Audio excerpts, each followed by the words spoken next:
For a guy that grew up battling his whole life and his biggest support pillar was kicked out from under him, that was pretty tough. Yeah.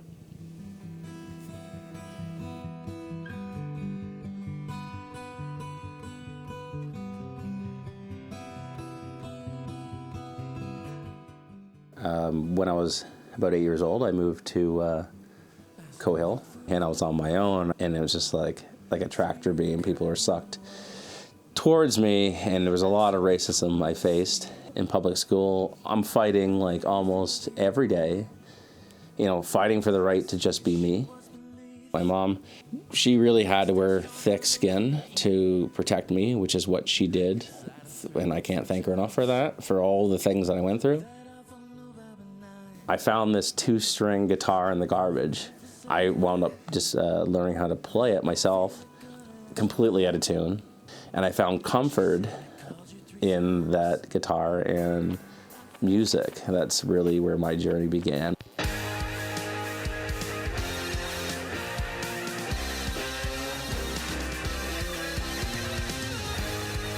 I was really on my own with my music, which was my everything, so I could just shut the world out, create, or listen to music. And then I find these guys, and I realized that, the main singer had gone through some horrific things, and this is how he's, pouring his heart out, how he's dealing with his tragedy, his own, demons in his own way.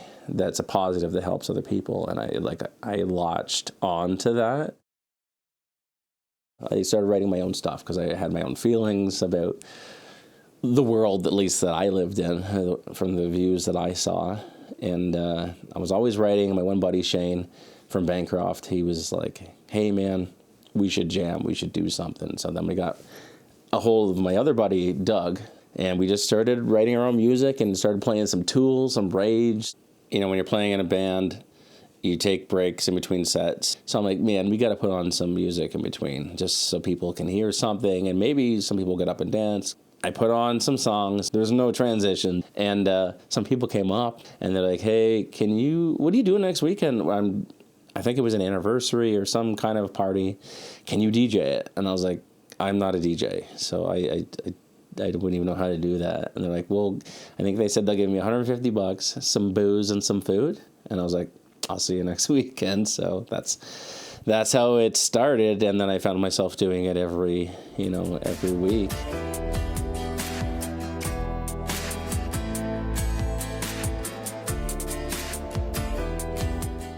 I was going through a hard time, a bad relationship, real bad. And I needed my mom's support because she's always been the one to support me. So the first song that I finished was Twisted off of my first album, Tears and Wine. And she was like, that song is amazing. She unexpectedly passed, and it kind of set me into a whirlwind of disillusion. I didn't know, misdirection, where I was going, what the next step for me was. So I just continued on writing because I knew that's what she would want me to do. But yeah, for a guy that grew up battling his whole life and his biggest support pillar was kicked out from under him, that was pretty tough. Yeah.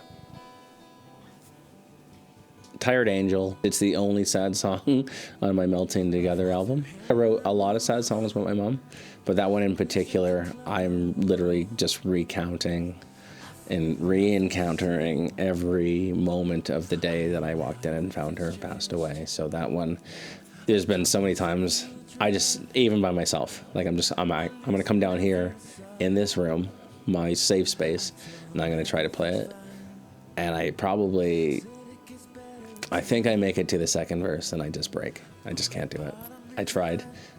I keep trying, but I don't think I can do it. I don't know. It's, if there's ever a truth that I've written, that would be it.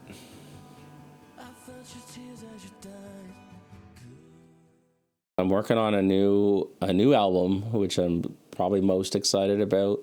Most excited since my first album, because it's all the things I've learned, all the lessons, all the hard things that I had to go through, and putting it back together. And I've proved all I needed to prove to myself, first and foremost, and everything else is secondary to that. But I felt like people were holding me down, holding me back, expected me not to succeed.